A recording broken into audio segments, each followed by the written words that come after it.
Three. Hi, everybody. It's RJ Singer at Alchemy Wellness TV and Jennings Qigong, Australia. I have a very interesting interview with a specialist in motor neuron disease, an acupuncturist from the UK. His name is Malik Khan. Hi, Malik. Hi, RJ. Thank you for being on my little TV YouTube show. Great. So you have something that's close to your heart is motor neuron disease. And it's something that you are really passionate about. But before you were an acupuncturist, you did something else. What were you doing before you became an acupuncturist? Yeah, I've done many things in life, but before, obviously, most of my career was spent in business intelligence, systems analysis, working for large organizations. You know, you're in the banking environment, you're sort of like infrastructural environment, and aerospace industries, etc. They employ certain software stroke management systems that collect, you could say, knowledge or data, okay, bits of information, and they're quite complex systems. And so I was sort of like in that environment, so working as in you know, helping out really, or specializing in a particular sort of area. It's called SAP, and most large organizations have that systems in place. So I was a consultant there. So it's a great sort of environment, very challenging, lots of issues and problems, and lots of answers had to be found. Yeah, so that's kind of my sort of background. Yeah, and why did you leave that to become a doctor of Chinese medicine? Well, really, the journey started with my daughter, really.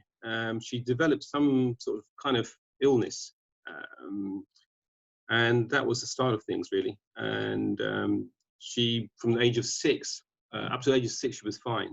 And then she developed, or something triggered her condition, which is up to today, 10 years later, we still don't know 100% what it is from a Western medical point of view. But essentially, it's, you know, if you were to kind of categorize it, it's obviously motor neuron, a bit of MS, bit of Parkinson, neurological based issues. You know, so yeah, so from a person that, or child that could walk around, run around, play, sing, smile, to one that's in a wheelchair 24/7, you know, it's heartbreaking, soul destroying, to be exact. Mm-hmm. Yeah, so she needs constant feeding. You know, she can't feed by herself. She needs, you know, special help with toileting. She can't move. She can't stand straight or balance herself at all. She needs support.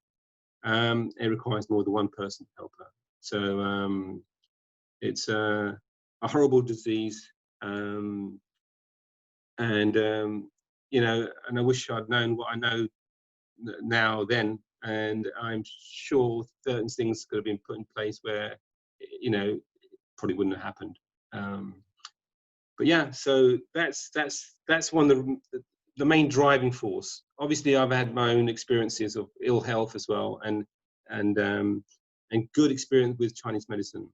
Mm-hmm. But that wouldn't have been enough for me to get into this particular medicine. If it wasn't for my daughter's condition, because obviously after she was given 3 years to survive, okay, and now we're, oh, God knows how many years now. That's in 2011. So you know, 9 years later, and God, she's still with us. And yeah, so it's been a rocky, difficult journey, but it's been interesting as well. Good things I've learned, amazing amount of experience and knowledge, you know, and how the body works, how healing takes place. And so I kind of, if I was to dedicate this particular field, I'd dedicate to my daughter, you know. So, you know, it wasn't for the love of money that I'm in here. It was mainly for trying to help as many people as possible, especially with neurological conditions. So, you know, I'm sort of person that you know, I'd even be happy to do it, you know, without any charge. So so if there's anyone there that needs some help and they can't afford it, give me a shout, give me a call. More than happy to help. It's very noble and so compassionate, and I'm really amazed at you being so candid and sharing this something that's so difficult to talk about and so powerful. Chinese medicine for your daughter's condition. What made you find? How did you find that? Did you try lots of different natural healing and other allopathic medicine type of things and drugs? Like, how did you wind up going down the Chinese medicine route for that? I didn't start off with Chinese medicine, I must admit. I started knocking on doors, and funny enough, we did find a homeopath. Okay, so we tried. She was a very probably one of the leading in the UK. She's a German homeopath. Lovely lady. She's retired now. You know, I would like to mention her name. Her first name is Ursula. Fantastic lady, beautiful heart, one in a million. Okay, yeah, she sort of like gently guided us, and we tried things, and sometimes, you know, we saw some positive signs, but it didn't really work. We then sort of like tried some other old Indian sort of like type of kind of medicine, but based around the massage, so massaging the body in certain ways, and didn't see much results there. Then we came across Chinese massage, Tuina, okay, and so it made sense, and we found a very lovely lady, Dr. Tung. I hope I got her name right, and she helped us out. So because my daughter wasn't very receptive to needles, so she would massage her. Okay, so we're using acupressure, you know, acupuncture type of points, and we found that sort of that helped. Okay, and I think that sort of kind of stabilized, and also we did other things as well. There's many other things. It's quite kind of complex what we do. We changed the diet as well, so there's some diet changes. So as well as the exercise, I guess we didn't do enough of the exercise personally, looking back at it, but we did the massage, we did the exercise, we try to change the environment we're in, okay, and try to get rid of these mobile phones, radiation, try to keep a more relaxed sort of room, removing certain things, putting in plants, you know, taking away, you know, certain light bulb fittings, trying anything, being honest with you. Some people say probably crazy, you know, changing some sort of like, you know, simple stuff like maybe light bulbs, okay, changing to more sort of natural, less, you know, harmful effects. So yeah, we tried many things, and then something hit, but she stabilized, thank God. And then we, you know, and then yeah. So that was, I don't know, maybe I lost track of what I was saying, but Just all the different modalities you tried, and then that led you to Chinese medicine. And yeah. Why did you choose Chinese medicine? What were the benefits that you saw? Did you use just acupuncture? Did you use just herbs? We used a bit of acupuncture. Okay, we used a bit of moxa. Herbs we tried, but she wasn't very receptive to taking. She has a taste issues at that time anyway. So if something didn't say taste sweet or amenable to her, she wouldn't take it. So we have, for example, she used to drink a glass of water, it would take 10 minutes. Cup of tea, 10, 15 minutes.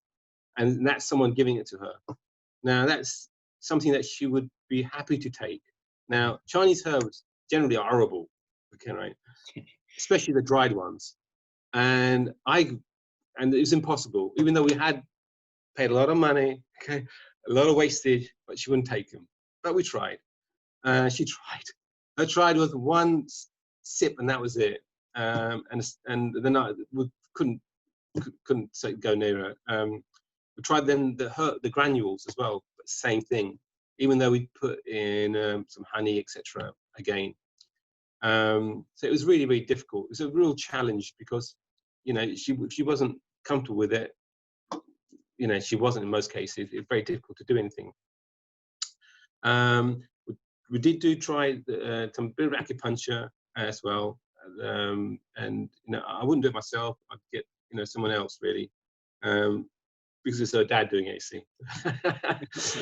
And then yeah, so we tried those things. I mean, I came across another, which I practice myself now, scalp acupuncture, and there's different styles, and I've found that it's really, really helpful for people suffering from brain or stroke related injuries or problems.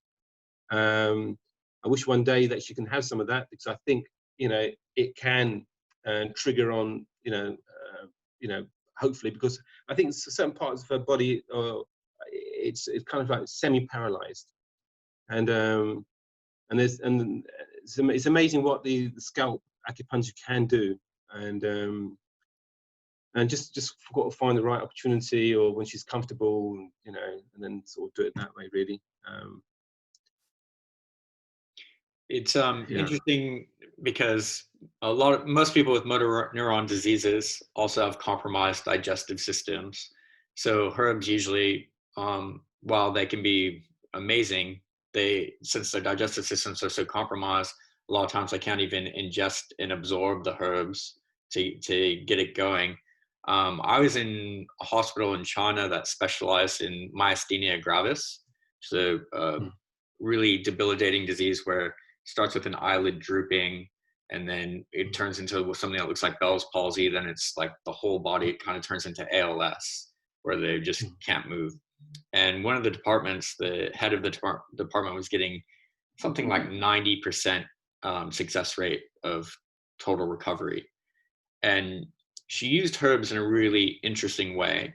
She ground them up into a powder, and she put it on all the Yang Ming channels. Now, a lot of people watching this have no idea what I'm talking about when I say Yang Ming, but that's the large intestine and stomach channels, which are a lot of muscle, a lot of blood. And they take a dermal hammer, which has little spikes on it, and they spread the herbs on the channel, and they do this all over to make them a little bit of blood come out, and it absorbs the herbs into the blood system. And they do that one day, then the next day they just do standard acupuncture body points, and they go back and forth like that for 40 days, and that would be one treatment. Most people would graduate after that treatment of complete recovery. If they didn't, they would go through it again for another 40 days. I found it really amazing. And I think I would like to see what they would have done with scalp acupuncture as well, because from my experience, I've seen that to be very powerful. And I want you to kind of explain to me, how do you think acupuncture works to help these motor neuron diseases from your experience? It's a mystery, personally. How does healing take place? I think the body's personally designed to get better. It's created to get better. Okay, it's manufactured to get better. It wants to get better. Personally, the body wants to get better. So if you give it the right, I would say the right hints or the right push, it will automatically get better. Such as if you have a cut, you know, you don't say, I want to get better, I want to get better, and then it heals. You know, yeah, you put plaster on it. And similar with I'd say with scalp acupuncture, we certainly know that a lot of research, especially the last 30, 40 years, taking place from a Chinese perspective, linking with the different sort of aspects. You have certain like speech areas, you have certain motor areas, you have, it's divided into different sort of like sections. And I've got my book. Okay, it's a really good book. I can get, yeah. Wasn't prepared for this, but it's amazing. Sorry, just got to use my book. Okay, because it's a very good graphic description of if I can find the right page. Okay, Okay, and this is, yeah. So this is a really good sort of like description of, you know, you have your sort of different sections. Okay, and you can see that. Yeah. Okay, and it's quite different from Zeus acupuncture. But essentially, you have your sensory, your motor cortex, you have your sort of, you know, visual, cerebral, etc. And if you can get the needling in that sort of particular sort of direction or that particular place, it brings about healing. So one of the ways acupuncture brings about healing is through moving the blood. Okay, and we know that within the blood it contains all the nutrients to get better. So you know, if you have a certain, and also you have obviously nerves in those areas as well, and how they, I mean, it's amazing how the nerves, you know, how do they you know, communicate, how do they get better? It's a mystery. But we do know that certain sections, if you place in certain areas, okay, and stimulate those areas, it has a positive effect on that condition. Exactly how and what it's doing, I have no idea. And you know, but we do know it works. So you know, if you follow the protocols of, depending on what your condition is, and give the relevant treatment, you will have a response. You will have some you know, relief. So yeah, that's Makes sense to me. It's really seems very modern in a way. You're looking at all the different parts of the brain that connect to different mechanisms of the body, and you kind of lighting them up with the acupuncture, which is then stimulating the whole nervous system, especially in those particular areas. Do you incorporate any sort of exercises like physical rehab or anything with the acupuncture? it's very important to exercise. So so depending on where you're, say if you're say you have generally speaking, with this particular style of scalp acupuncture, if you have paralysis or motor neuron issue on, say, the right side, you would do the treatment on the left side. Okay, so you do the treatment on the left side. At the same time, you want to stimulate, say, the arm movement, if that's where your issue is, or the patient's issue is. You want to get them to move in the arm as much, you know, as much as they can do. So you do that there and then, ideally. Okay, you want to do stretching as much as you can. You want to keep building. You know, you don't want to lose muscle mass. So when you at least stabilize, not build upon. You know, what you don't want to do is lose what you have. And you know, one of the worrying things is in my own personal case, my daughter's case. So obviously, over the years, I didn't have. You know, she's obviously now she's, I wouldn't say lost it, but her muscles are a lot more tighter than they need to be. So we do regular sort of like stretching or standing. We have a specialized stander which we use every day for about 40 minutes. I like to do more, but because again, a condition is such that it's very difficult. If you do too much, she'll be knocked out, kind of thing, and out of breath, kind of thing. So so you got to take it depending on the person's condition, and there's how much energy they've got. So so I mean, like example, I would like to do exercise every day for her, but I know it will be too much energy sort of consumption, or you know, to stress. It's too much for her to take. The last 2-3 days I haven't done any stretching exercises. Generally I'll do them, it'll take about an hour. Okay, and there's standard exercises which you get from, you know, the NHS stroke physiotherapist, you know, whether it's, you know, depending on what the condition is, because there's hundreds of different sort of movements you can design for that particular condition. But yeah, so exercising is very, very key and very important, along with the acupuncture. And if you can take herbs, it's even better. Okay, because there are herbs you can take that will no doubt help to move, and whether it's depending on, like, you know, if you could, I haven't incorporated herbs with that particular condition. I've looked at it directly, but I'm sure there are herbs that can help to move the blood better, especially if you have neuropathy in certain parts of your body. So we know it's caused by lack of blood flow, ischemia. So if you can get the herbs to move the blood in those areas, that's surely going to help. Mm. You've shared that it's very labor intensive, and wow, that's a lot of commitment. I really commend you for putting that kind of effort into a patient. I mean, not just your daughter. I know we've been talking about your daughter, but you do help a lot of other people with similar conditions. Maybe for the people watching, they probably are curious, because we know, these are some very serious, debilitating diseases. We're not talking about 100% recovery or something like that. And we know timing is of the essence. The sooner you get treatment, the better the results. Maybe explain a little bit about how timing is important, and then kind of like where your daughter is at and the little improvements she's made along the way and where she's at now. Okay.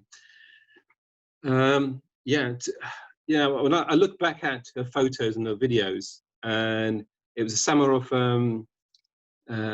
2011, maybe. Okay, right? Or maybe it's not summer, but yeah, around that. But it was a sunny day in the garden, and she took about 4 or 5 steps. 4 or 5 steps unaided.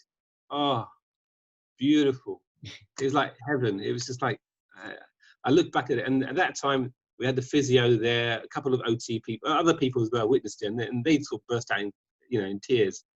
And I just look back, and I wish I'd known what I know now then, because I don't be arrogant and say, oh, I could have done this, I could have done that. But if you had good input at the right time, she wouldn't have gone to where she's ended up in a bloody wheelchair. And just be able to walk. Okay, she's got many a person may have many conditions, but just be able to walk, it's a godsend. Honestly, it's just, people don't understand or appreciate what the ability is to be able to walk. Amazing. It's just the 2 feet on the ground to walk. It sounds simple, but it's very complicated to get to that stage. So I'd say that if you have those conditions, try to get treatment, ideally the right type of treatment, okay, right, as soon as possible. And always look at side effects of drugs. I mean, there's plus and minus with anything, okay, right? But if you have an alternative that doesn't give very many or hardly any side effects, well, give it a try, okay? And if it's natural, i.e. exercise, some herbs, acupuncture, well, what can you possibly, or massage, okay? Now imagine that if she was being massaged in certain particular areas, or moxa. So it's key, try to get treatment. Don't sit on your sofa watching TV and just hoping it'll get better. Give the body a bit of help. Eat the right stuff, okay? And one of the things, come back to one of the things I think personally, one of the things we did many things. I can't say we did, like half a dozen things. We didn't do half a dozen things or a dozen things. We did hundreds of changes in our lifestyle. And one of the things we removed a lot of is sugar, okay, refined sugar. And so I'd say to anybody suffering from any condition, okay, take a takeaway. What can I do, okay, at home? I can't get hold of it. I can't afford an acupuncturist. I can't afford herbs. I can't afford in treatment. Get rid of your sugar. Reduce the sugar as much as possible. Ideally 90%. Okay, and anyone can do that. You'll find that if you give those little tools to the body, it'll give the momentum to sort of self-generate and self-heal.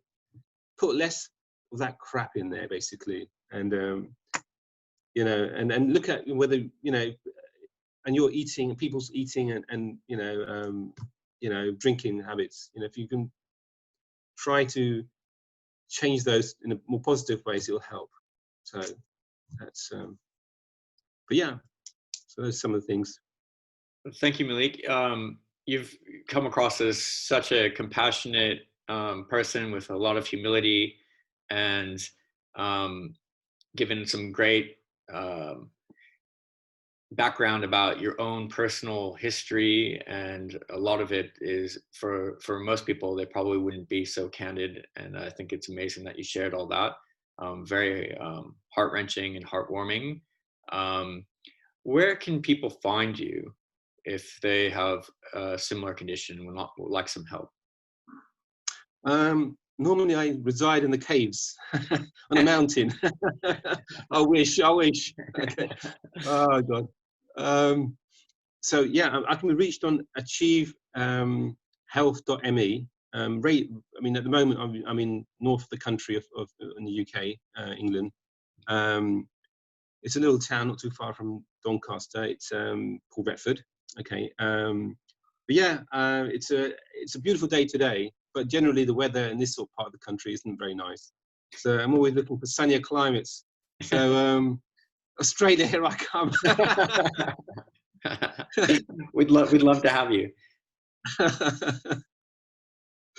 Yeah, so I can be reached on achievehealth.me, and my number is, it's the only telephone number I can remember, is 087, oh God, I can't remember that, 0876 910.